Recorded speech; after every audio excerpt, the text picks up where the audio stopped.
May nagtatanong mga mima ko kung saan ko daw nabili yung pangkilay na clear. Ayan, nag-comment siya sa video ko na gumagawa ako ng makeup tutorial mga mima ko.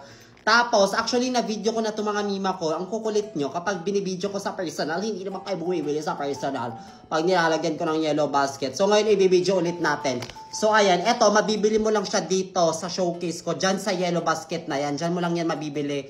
Dito yan sa TikTok World. Charot, sa TikTok Shop. Ayan, etong clear na bay-free yung gamit-gamit ko dun sa video na to.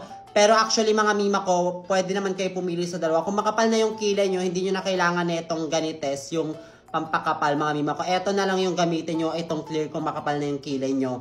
Kasi ito mga mima ko, transparent lang siya. Tapos ang nakaganda sa mga pangkilay na to mga mima ko, kapag ginamit mo siya, is talagang magsiset. So kapag magbabrush ka na ito mga mima ko, is dapat patiently magbabrush ka ng ganyan hanggang sa matuyo, tapos hanggang sa makuha mo yung desire mo na gusto mo na, si tawagan na, oy, nakilay mga mima ko. Kasi kapag naset na talaga siya mga mima, hirap na siyang ulitin. At saka nabili ko lang siya for only 100 plus, isang ganito ata. Pero kapag dalawa yung gusto mo, pero para sa akin mas maganda na dalawa na yung bilhin kasi para may pagpipilian ka kapag may ganap-ganap ka ganyan-ganyan. So ayan, 200 plus yata pag dalawa, tas pag isa lang is 100 plus. Kaya kung gusto niyo na ito, lalagay natin sa yellow basket para matry niyo sa personal.